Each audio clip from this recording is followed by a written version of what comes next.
Just the whole setting was another world for me. To be at the top floor of this huge tower with all these big personalities. You walk into the trading floor, it's wide open. I'm just a sophomore in college trying to figure out what's going on. I was on the money market desk. But what I realized, later in life, every time I made this change, then there was always the doubt of should I have stayed longer? How did the seed stage of CFI happen? So even though this was a startup, we launched with courses that were a decade in the making with top global banks. The strategy revealed itself over time, which, by the way, I'm a big believer in. I would love to have access to those as a finance professional. What's your favorite CFI course? Favorite CFI course is a brand new course, but it's so topical. I won't want to say anything that's too surprising. Hi, everyone, and welcome to another episode of Careers in Finance, the podcast where we discuss and we talk about all of the different paths, the many different paths that people could take into the world of finance. Today's episode is a little bit different, as you may be able to tell. We are recording live in person, and I'm joined by a familiar face to you all, co-founder and CEO of CFI, Tim Vipond. Tim began his career in capital markets, investment banking, and corporate development. But at one point, instead of staying on that well-worn path, he had to take a leap because, as we know at this point, CFI had come to fruition. In today's discussion, we're going to unpack Tim's career, and he's going to share with us all the lessons and skills that he's learned and developed along the way to create CFI today. So let's get started. Okay, Tim, so take us way back to the early days. How did you develop your interest in finance? Did you have any early influences? Take us back to that very beginning moment. Sure. The earliest memory that I have was around the dinner table with my family. My father worked in finance. He was a portfolio manager, managing fixed income portfolios. So, he would come home from work and talk about the markets. And that got me intrigued and interested in finance. So that's like the first memory that stands out. And then when I went to university, I wasn't sure what I wanted to do. But everyone at school was talking about going to work on Wall Street. So that sort of reinforced the interest I already had from my father growing up. Joined the investment club. At that point, just one thing led to another, and all of a sudden, I was down the path. Yeah. And did you do an economics degree or a science? No, like in the States with some schools, it's a bit different. I went to Dartmouth College, and a lot of Wall Street firms recruit from the school, but the school only offers a Bachelor of Arts degree. So I took economics courses, math courses, and some, semi-relevant topics, let's say, but no actual finance degree. So I had to supplement that stuff on the side, through my own interest to learn that kind of stuff.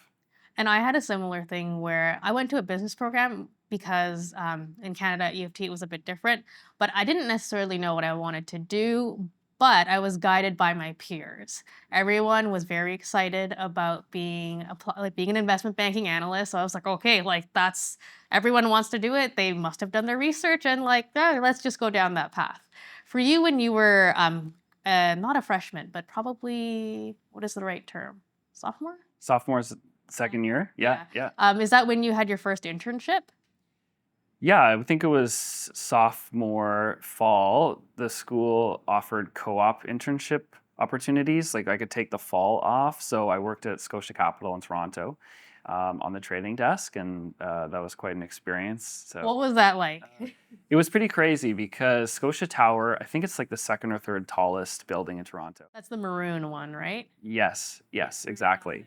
And so it's this huge iconic building, and then the trading floor happened to be the very top floor of the building. I think it was floor 68. Yeah, they have a really scary elevator. Oh yeah, it's a crazy elevator ride up. So just the whole setting was another world for me. To be at the top floor of this huge tower with all these big personalities. You walk into the trading floor, it's wide open, it's super loud. There's just a ton of commotion. People are on the phone, they're yelling at each other, and I'm just a sophomore in college, timidly walking around trying to figure out what's going on. So it was a pretty crazy experience. And what was that? It was a 4-month internship, right? Yeah, 3 or 4 months. What would you say was your main kind of learning outcome from that experience? It's such a brief period of time, but it's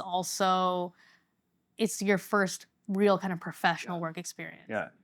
With hindsight, the biggest part of the internship is to fit in and be helpful and essentially not be stupid. Like it didn't really occur to me at the time. At the time I was thinking more about like little technical details of I was on the money market desk, okay, learning about money market. But what I realized, later in life and having hired interns and had them work for me is like you want someone who from a personality perspective is keen, is quick to learn, asks how they can be helpful, and works hard, right? And I didn't necessarily know all of those things intuitively at the time, so I probably could have done a better job, quite frankly, of just trying to offer to be more helpful. But they would do funny things like ask me to go get coffee for like the whole desk, and I thought that was a ridiculous waste of my time, but obviously I would do it. But I was just, but with hindsight, I should have been a little more like, sure, whatever you want me to do. I'm just glad to be up here on the top floor of this building. I'll get you coffee if you want it. And then after you were on the sales and trading team at Scotia, your next internship was still within capital markets on a trading floor, right? Was it, and that was in equity research? Sort of. So it was at a wealth management firm in Vancouver, Phillips Hager North. Okay, PhD. And so yeah, this was in your third year, or? This was by the summer between third year and fourth year.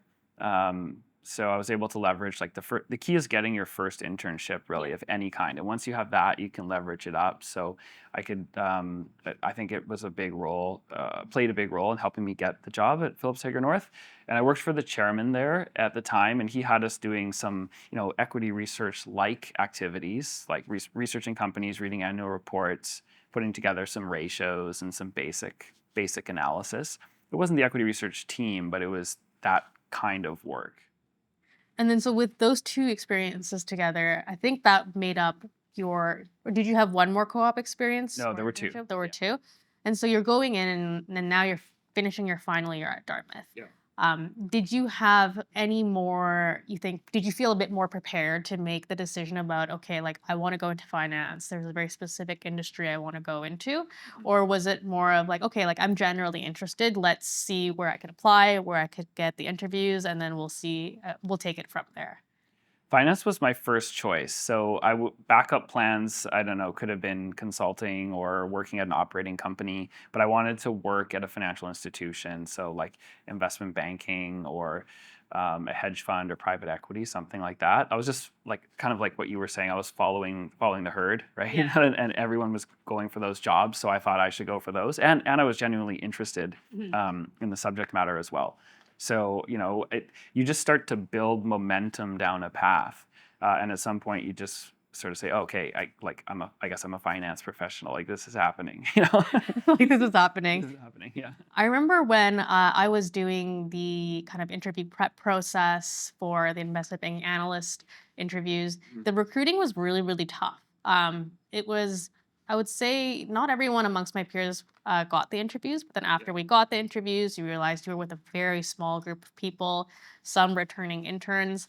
And so there was a lot of competition. And I think a lot of the competition just revolved around how easily you could access information and how far you were willing to go, how much time and effort you were willing to spend to get information. Yes. Back then, and I think when you were at Dartmouth too, it wasn't like, we didn't have CFI, okay? We didn't have all these websites that were already up on the internet where you could access interviews, coffee chats, and do like so much due diligence on the role. For me, I actually had to buy a book, and it was before Amazon. So I was at an online shop getting a book called, I think it was called Best Jobs on Bay Street. Okay. For you, how did you go about that process? Did you go, what type of research did you do? How many places did you apply? And how did you find that interview process? Because so many of our CFI members, being an investment banking analyst is like the ultimate dream, whether it is like right out of undergrad or out of a graduate degree program, or from somewhere in between? Right. Yeah, great question. And you're 100% right that the interview process is largely about how much research did you do, how well can you answer these questions, And like you also said, at the time, CFI didn't exist, and even many of our competitors, I don't think had much by the way of internet content available. But the Vault Guide did exist. Yes, the Vault Guide Yeah, and and Wall so Street Oasis that had like this monkey on the was webpage. well, this for me, this was like say 2003, 2004, and the Vault Guide was what I was able to get my hands on, which was really helpful in answering questions about like how would you value a company, okay? And then you're supposed to say like comps, precedents, DCF. I wouldn't have come to that on my own. This was very helpful for me. But actually, at the time, I don't even think the banks or the hiring managers all knew that this information was available, because I told them after they hired me, I was like, did you guys know that there's like these vault guides and it just like tells you how to answer investment banking interview questions? And some of them had no idea. So yeah, but now it must be so different now. I don't know what it's like going through that process now, but given how much information is available to candidates, I'm guessing the bar is even higher now. Yeah. And I also think there's case studies being handed out now to really test people's knowledge, like, through demonstration, as opposed to just answering questions, which all I had to do was answer questions. And was it so when I was doing the interviews, it was probably 2011 or 12, and I remember it was multi-stage. It was the phone interview saying like, "Oh, come to the campus career center. We're going to have representatives," which were generally the director and an associate that are going to interview a select pool of candidates, and then, "Okay, congratulations. Let's move on to the next one. We'll see you in person." There's an even smaller group. And they also, again, individually ask you questions that are a little bit more technical to see, okay, like you've done the classic, like, okay, how do you value a company? Walk me through a DCF. Which one do you think is the best method for X, Y, Z? And maybe a couple a little bit more technical equity questions. And then the second round was even more detailed. And then the third one was you were presented a case, and it was like pen and paper that you had to solve there. Was that also the process that you went through? Similar, but without the case. I think there was a phone screen and then 2 rounds of in-person interviews. And then, so you have probably started, did you start in summer or fall?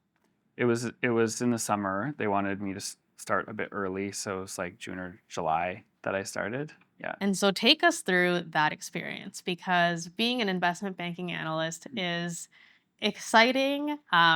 You have to work really hard for the opportunity to work even harder. Yeah. But it is an incredible learning experience. I find that it really develops skills in a way that no other job can, and it can really set people up for great success, great habits in the future. But it is incredibly stressful. It is very different from, I think, any other professional role, particularly coming out of school. How did you find that experience? How long were you there? Yeah. And what are kind of the standout memories that you have? Because there's going to be standout memories from this experience. Yeah, I mean, there's a lot of things we could talk about here, but the first thing that comes to mind is it was super hard. Working 60, 70, 80 hours a week is kind of crazy.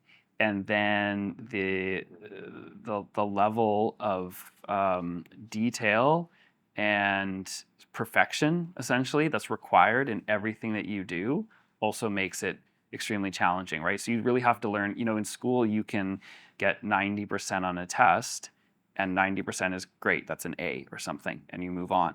But like in investment banking, or pretty much all finance jobs for that matter, you have to get 100% only to send something to a client, right? So you're always having to make everything perfect and do it with really tight deadlines. So that's a different way of operating than you operate as a student. So that was a big adjustment.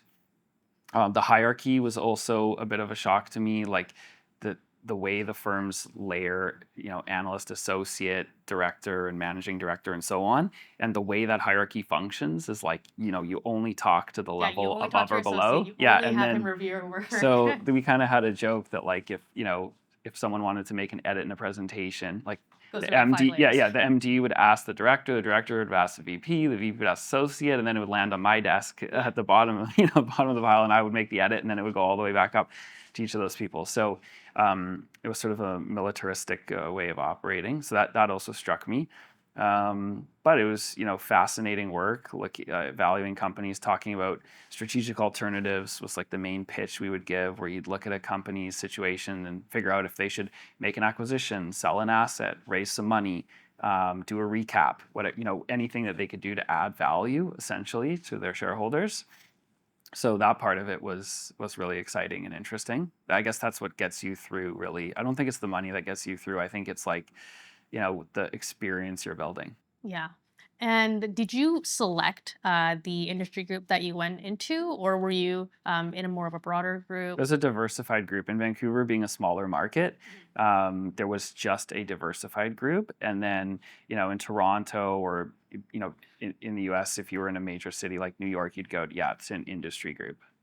And one of the things that I picked up from an earlier podcast with Eric Beyond, so Eric, if you're listening, hi, was I never really thought about this, but the two, I think, most popular streams to go into after going to university was either investment banking or management consulting. Mhm. And what I never really thought about is when you go into management consulting, the skill that you perfect and kind of hone in that environment is very similar to school in that you are working in small Yes. teams on a project. There Yes. is a deliverable, there is a presentation.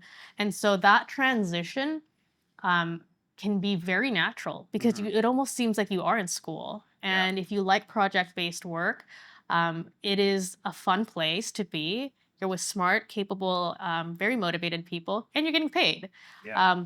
But with investment banking, it's very different because all of a sudden I find that, especially with the analysts, if you're not at a large company, like if you're not at a large investment bank in a large city, it can be a very isolating experience. Mhm. Did you go through the investment banking analyst training program right when you Mhm. went in? Did you have a bunch of peers that were your age where you got to learn from each other? Because the Mhm. skills that you need to succeed on day one as an investment banking analyst are so different Yeah. from what you need to succeed in school. Yeah.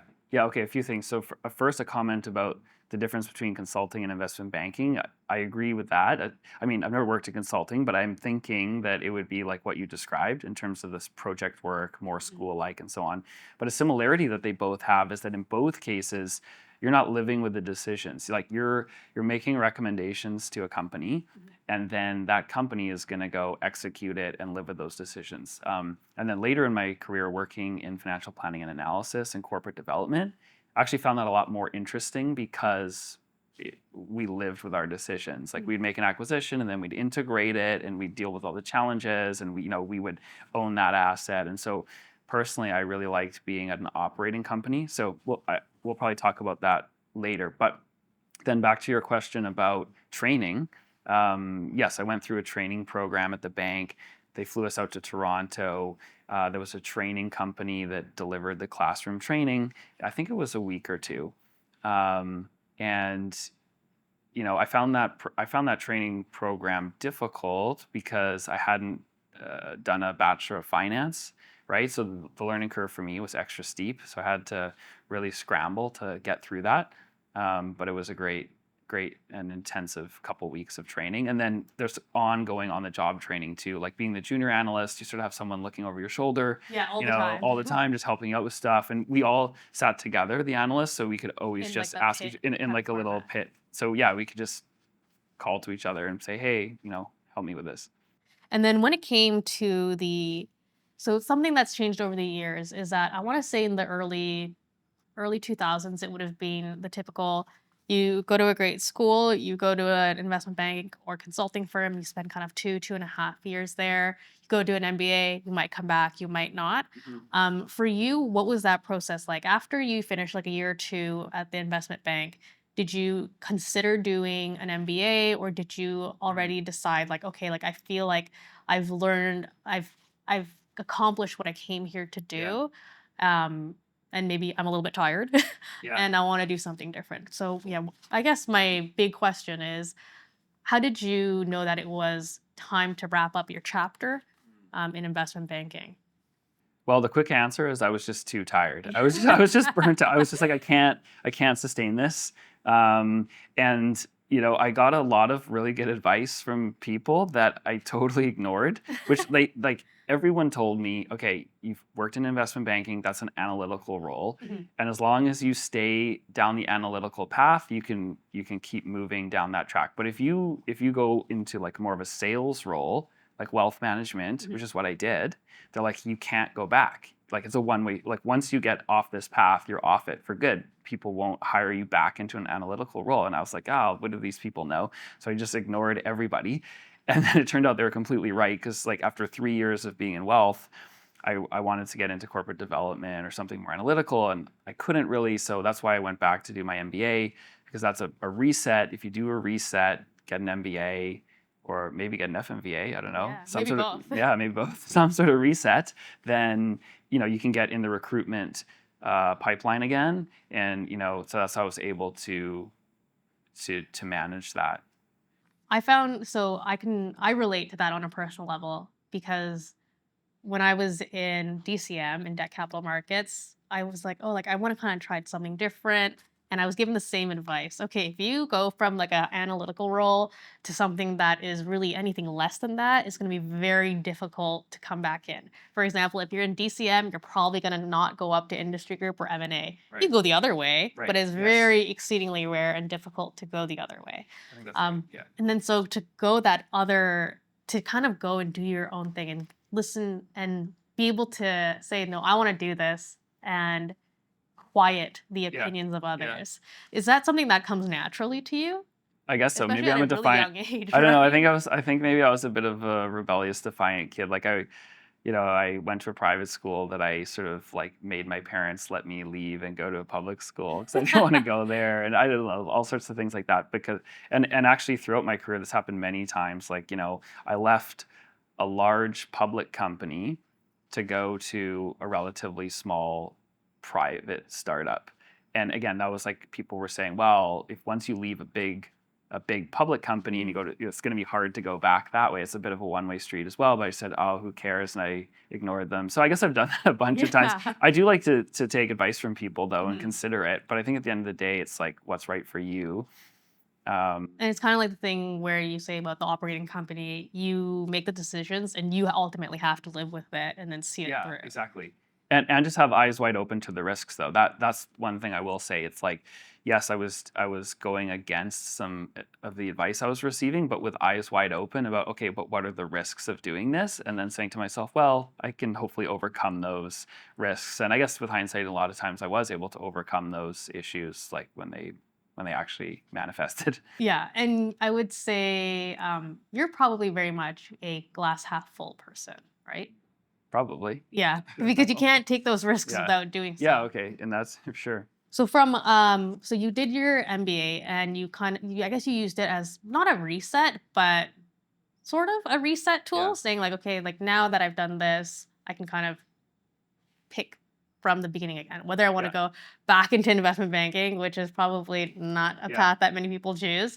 But after you graduated with your MBA, there's a couple steps from there to CFI. Take us through those few chapters. Sure. So being in Vancouver, I focused on the largest industry, which is mining.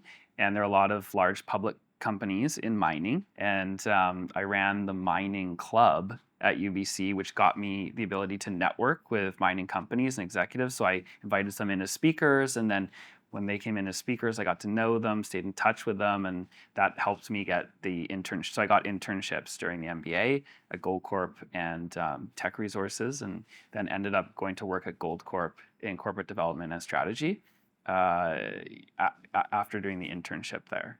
And how was that role like? So for corp dev, I think that there is two very different ways that role can fold out. One being much more sales, and the other being more kind of like an investor relations type. What was your corp dev role like there, and how did you find that it was? How did you find that the skills that you built in investment banking and capital markets helped you succeed there? Well, in the mining industry, there are lots of acquisitions, so it was really focused on M&A. And so the investment banking work that I had was super helpful in modeling these transactions. I had to learn about the industry to be able to model mining specific assets, but was able to figure that out. And during your time there, I find that mining is very much like a boom or kind of bust industry. When you were there, how volatile was it? And did you find that you took away, like, are there any standout memories from the time that you were there? it was just coming off the high when I joined there. There was like a big bull run for gold and for like M&A activity and everything for a number of years. And then when I joined Goldcorp, things were kind of waning.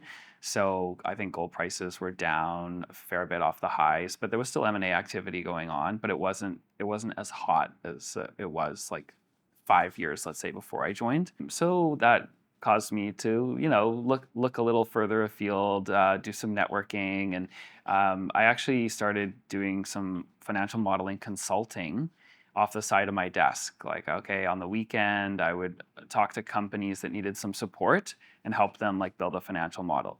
One of the companies that I consulted to was shoes.com. And after working with them for a while on the weekends and helping them with some modeling, they said, okay, we're really scaling up. We're going to do a big raise. We're doing some acquisitions. We need someone like you in-house. Would you leave Goldcorp and come work for us? And this was, a huge risk to leave a big public company and go to more of a private startup. But, I could make a huge jump in terms of where I was in the ladder or the pecking order and gain some really cool experience. And I figured that, if I didn't take this risk, I'd just be slowly climbing the ladder, chipping away. And I was like, no, oh, sorry. That was my phone. I really should have, I know. There's a bird in here?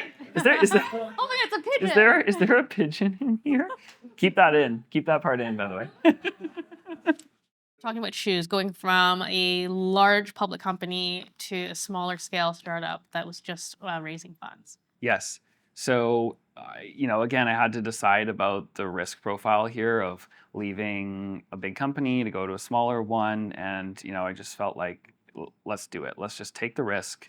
I noticed that people who, it seemed to me that the correlation between success and risk was pretty visible. Like, all the people that I admired seemed to have taken some big risk at some point. So I thought, okay, let's just take this risk and see what happens. If it goes public or becomes a massive company, I was going in as the VP of finance. So maybe I could have become the CFO at some point, right? And I could see that story. I could visualize that in my mind about how that could go. But I also realized, like, hey, this might not go well, and actually, it didn't. In fact, yeah, which actually turned out to be like one of the best things that ever happened, though, because that's around the time that CFI was started, and shoes actually went bankrupt, and so it was like around that time that it pushed me into CFI. And so, before we get into CFI, up to this point in your career, did you have any points in your career where you looked back and you said, I regret this. I wish I had made different decisions? At the time or close to that time, yes. But then now with the fullness of time, looking all the way back, I'm extremely happy about how everything worked out. So now I have no regrets. Like even though I might have made a suboptimal decision at the time, but the way it played out over the long run, then I don't have any regrets. Like I would just want to do everything the same way. Because when you make a mistake, if you will, you learn a lot. So it's kind of like, I wouldn't want to erase the learnings. What up to this point in your career, what do you think has been, what was in your opinion, then your biggest mistake, and what was your biggest learning outcome? Up to shoes.com. Well, when I left the wealth management industry to go get my MBA, I did worry that I might have left prematurely. I saw some people that stayed a few years later that had built really big books of business and looked like they were doing super well. So I had some doubt there of, okay, maybe I should have stayed. I guess the regrets, all actually have to do with staying. Same with Goldcorp. It's like, well, if I had stayed, okay, because shoes went under. So every time I made this change, then there was always the doubt of should I have stayed longer? Because I also want to make the point that a lot of people that do really well are loyal, tenacious, consistent people that stay at a company for a decade or two and rise all the way up through the ranks. So then that was the other voice in my head was like, well, Tim, maybe you should stop bouncing around. Like you need to stay somewhere for 10 years. So. Yeah, like seeing the friend all of a sudden that you started as an associate with being the managing director and you're just like, oh, maybe I should have done that. Maybe I should have done that. But if you're not enjoying it, life is short, not to be cliche, but you gotta enjoy it. So. And so now let's talk about what has kind of brought us here today, which is CFI. How did the very beginning, how did the seed stage of CFI happen? The very seed stage was that I had developed a course I was delivering on my own to UBC students on the weekends. This was a bit of a side hustle that I had designed. Okay, so I was teaching a financial modeling course. I wanted to work on public speaking and earn some side money. Then I got called to the career office. I was doing this on my own, bear in mind. Okay, I was running rogue, doing this on my own. The school didn't like approve this. And Oh. and I got a call from the career center and they were like, a gentleman by the name of Scott Powell, who runs the training for UBC, wants to talk to you. And I was like, uh-oh. This is going to be a problem because this is going to be a This is gonna be the end problem. of my Yeah, consulting. because I'm not really like allowed to do this. I'm just like teaching people totally unauthorized, if you will. And actually, it was the opposite. He was like, "Hey, this is great. You're teaching courses. Like, why don't you come teach with us?" And it's like, okay, sure. I'll try that. So I was a bit hesitant because I Mhm. wanted to do my own thing. But I was like, okay, I'll teach with you guys for a bit. So I taught courses with them for a while, and I'm still at Shoes. And then Scott was like, "Well, maybe you should come just be with us full time. You could like be a partner." And I was like, "No, I just want to be an entrepreneur on my own." And then eventually he was like, "Well, okay, I have an idea. This could be I have an entrepreneurial. idea. Yeah, we can make this entrepreneurial. We could Mhm. like come together, start a new company, and that's how CFI was born. So there were assets from that company, MDA Training, that also gave the confidence. Like, so even though this was a startup, we launched with courses that were like, a decade in the making with top global banks. So this wasn't just stuff we were making up on our own. So it was an interesting way to have a startup be born. And when you were starting, well, when you had kind of co-founded CFI, prior to that, so when you were teaching on your own at UBC, did you already have a vision of, I want to take what I'm doing in this classroom, kind of, unauthorized and on my own, and eventually put it online? Did you have that vision from early on? Not at the very beginning because I just wanted to work on public speaking and make some extra money. So it's sort of like, but the strategy revealed itself over time, which by the way, I'm a big believer in serendipity and, things coming together and revealing themselves over time and not trying to force something too early. So, we were just going with it. And then of course it became obvious that it needs to be online, and all the things we did. But even certification with hindsight might like seem obvious, but it just actually like organically revealed itself as we built the platform. And being an entrepreneur is one of the, especially at the early stage, I think the most stressful thing that you can endure and persevere through, apart from investment banking. But like you've had that early on, so you've been conditioned to withstand that stress. How were the initial kind of first few months, first few years of starting CFI? Because now it's 2025, so CFI has kind of been around for like 9, 10 years. Um, how was that initial co-founding, let's do this stage of your career? Mhm. It was crazy because I still had a job at shoes.com for a while and was doing this like on the evenings and weekends. And then it became clear that it was getting enough traction that I just jumped into it. And we didn't raise any money, so it was also all done like bootstrapped. So on the one hand, that's a bit lower risk because I had another source of income and could do this on the side. But on the other hand, it's a lot harder if you don't have any capital at your disposal. So I'm surprised that up to this point, I haven't asked this question yet, but up to this point in your career, do you have any, did you have any key figures in your life that served as great mentors from certain chapters of your life? For me personally, my greatest mentors are they're still my friends today. But for example, Anna, maybe Anna's watching this one day, she hired me onto the fixed income team at Ontario Teachers Yeah, when I was like 18 or 19. yeah. But her, Kevin, and my other boss, Andrew Hainsworth at BMO, have been incredible mentors to me. Mhm, Did you have any key figures in your life mhm, that were mentors that you maybe still keep in touch with today? mhm.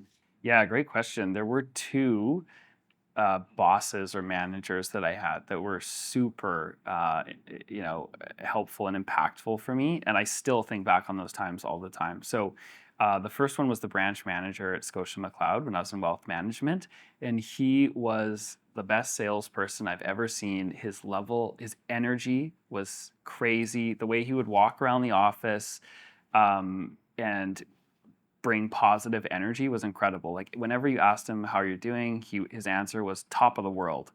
And this infectious energy really rubbed off on me, and I thought, okay, I can see how this helps the whole business perform. His energy is infectious. So that was a big takeaway there. And then when I worked at Goldcorp, the guy that I worked for there, the VP of strategy, was the first time I've ever had a boss that also became my friend, like my genuine friend. And that also rubbed off on me. And so actually with CFI and other parts of life and business, I've always tried to say, okay, I think you can have a genuine friendship with your coworkers, your colleagues, even people that report to you, and that actually makes everything better. That like makes people more motivated. It's more fun for me. It's more fun for them. And so that was a big takeaway there. And then at shoes.com, actually, the founder of that business taught me a lot too. He's an incredible entrepreneur and has had a couple other big successful outcomes in his career. And he just taught me a lot about consumer marketing. So that's actually where I first got switched on to SEO. Because at shoes.com, the SEO side of the business performed super well, and it was like the paid advertising side of the business that dragged it down. So that got the seed planted in my head about, hey, if I build a business direct to consumers, I need to focus on SEO. And that's so, I guess like serendipitous is the right word, that the lessons that you learned there are kind of what helped launch CFI. Yeah, a bunch of almost unrelated things all came together, right? Like working in investment banking and having that experience, having designed a course and delivering the course, getting connected to UBC, shoes.com for SEO, Yeah, and like optimizing all the these website, building things it all just up. kind of coming together in a weird way. And with CFI, without giving away too many trade secrets, maybe you could take us through how you've kind of scaled the company from what I know to be working in, we worked in a WeWork initially, it was a shared space, to what it is today. A lot's happened in almost 10 years. Are there any like outstanding memories that you remember, things that were really monumental and pivotal in your career? And maybe just like at some points where you thought like, okay, like I don't think this is gonna work. Yeah. Oh, there was so much fear and doubt along the way, right? You never know if this thing is going to crumble at any minute. I think that's probably normal though for entrepreneurs or executives to just worry about any existential threat for the business. So that was always there. I would say I've always been extremely product focused, and so my version of scaling is around the product. Like, what is the next program that we're going to launch? How are we going to get that program out to a lot of people through content and content marketing? So I think of like content as our product, and I've been very focused on that. Admittedly, or quite frankly, not talented at like scaling a sales team or building out operational infrastructure, right? Which are different types of scaling that you also need, but that's where other people on the team have been super helpful. And I haven't always been the CEO of CFI, and so we've had a period of time with Anna that she built out a great team operationally, and now I'm able to leverage that, to produce more content. So I would say my strengths are on the content and product side of things, and I still have a lot to learn on like the operations team and Salesforce side of the business. And you brought it up, so this is a perfect time to talk about this, is FMVA. How did that idea come up? Because I think until the FMVA came about, it was very much just either going to be a CA. Well, it was called CA back then. Now it's okay. I'm aging myself. Yeah. CPA now. Yeah. But it was either you do a CPA or you do a CFA. Maybe you do both, or if you're in a completely different world, you do a law degree. Right. How did you think of the idea of an FMVA? Yeah, good question. It also just This product focused. Yeah, it bubbled up as we expanded the catalog or the library of courses to get to a certain size. Maybe it was like 20 courses or 30 courses, something like that. It seemed that, hey, this fits together in a coherent curriculum. And this curriculum should all be bundled and packaged as one unit. that someone should go through more like a certification program than just a collection of courses. Because historically for us and for a lot of our competitors, they were all just collections of courses. Yeah. There was no, you could go in any order you want, take any ones, it didn't matter. So I thought, okay, let's structure this. Some of these could be prerequisites, some of them should be core requirements, and then some of them could be electives. And all of a sudden, this feels like a certification program. So that's one part. And then the other part is, as I was looking out at the marketplace as a financial analyst, thinking about how I could build my own career. To your point, CFA, while highly respected and a program that I admire, takes 3 or 4 years to complete, could cost thousands of dollars, and is mostly focused on memorization as opposed to application. So I thought, hey, okay, most people default to the CFA, but it's not. There's probably a lot of people that it's not serving, and wouldn't it be better to have a program as an alternative that's like the opposite of all those things? So it's affordable, it's online, it's quick to complete, and it's super practical. And to me, it was just a principled decision. Like there was no other market research or analysis or anything that was done. It was just that from first principles, this makes sense that this should be bundled as a certification, and that people will want this kind of certification for those reasons. And when you put together the courses before even the grouping together in FMVA came about, were the courses that you authored, did you find yourself being inspired by when you were that investment banking analyst coming out of university where you didn't necessarily have from a general arts degree, Yeah. that economics background, that Excel background? Did you find that you were kind of looking back at young Tim Yeah. and saying, oh, like, I want to make courses that would have helped younger Tim succeed today? Yeah, for sure. That's a great way of putting it. Like I wanted to ease my own pain if I could have gone back in time and say like, here, this will help you get through this, right? So for sure. It wasn't like the outright intention, but it was going on in the background for sure. So, looking back at the journey that you've had with CFI so far, what would you say have been your key motivations that led you to this point today? And have they changed over time? The number one thing that keeps me going and motivated is the results that I see from our students. Like when they post on LinkedIn that they've earned their certification and everyone is piling in and congratulating them, that gives me a huge high, a huge buzz. When I see the topics that we're covering now and just like the breadth of training that we provide, that gives me a huge high because I would love to have access to those as a finance professional, right? So it's really seeing the impact and the learners' outcomes that really excites me. With students from basically all 200 countries, with subtitles translated into So many different so many languages, different right? languages. That's incredible to see. And the price point, it means that people in certain situations that wouldn't be able to afford any of the other options are able to get incredible training at this super affordable price. And that makes me really excited. So now we're going to get to know Tim from a different perspective, some information, some insights that you might not know before. We're going to get to know Tim, the person, not the CEO.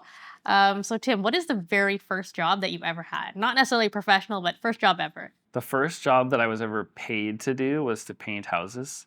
So I was like summer job outdoors, painting the outside of houses with like a big roller on a ladder. Yeah. If movie or TV series comes on, what is the one show that you will always stop to watch? If it's on the TV and you walk by, you're definitely going to watch a few minutes. The show that I've probably watched the most episodes of ever has to be Seinfeld. Well, I've never actually seen Seinfeld. Oh, I know. I've seen a lot of Friends, but not Seinfeld. wow. Oh, we just got that on film. What's your favorite CFI course? No pressure. Ooh, my favorite CFI course. I would say that my favorite CFI course is a brand new course, but it's so topical. It's tool selection for AI professionals that we made together with Paul Barnhurst. and it's incredibly relevant for FP&A professionals right now. And I'm excited to see this new type of collaboration course.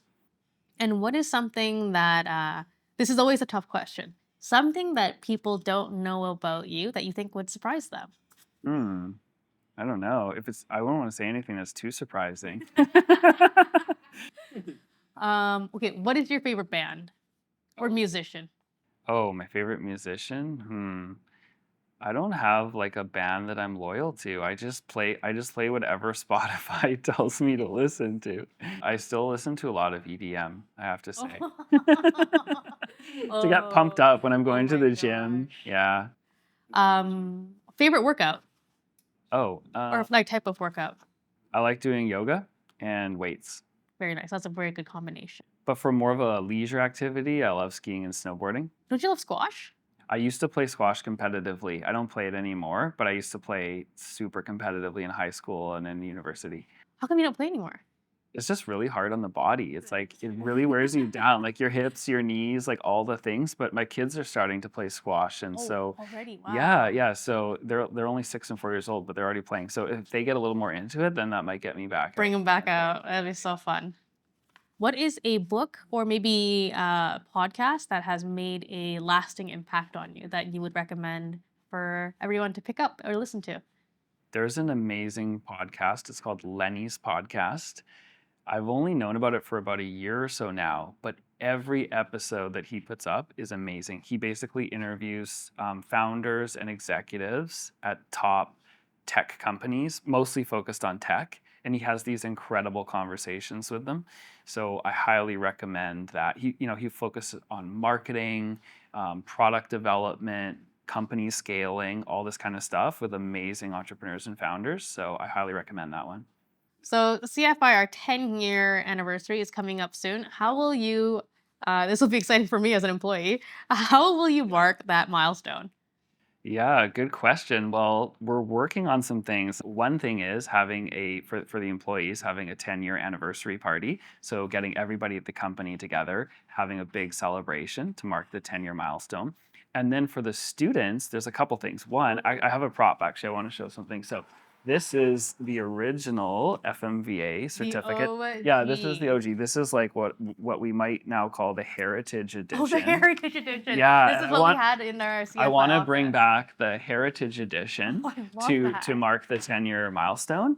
That's one, and then another thing is at some point we're going to have to host, and I want to host some sort of global meetup or summit. We can recognize everyone who's ever earned any of our certifications and get together. But that is still a very rough idea at this Yeah, point. that would be logistically challenging, but very possible. So I make no promises. If this stays in, I have no promises about that, but it's something I'd love to do.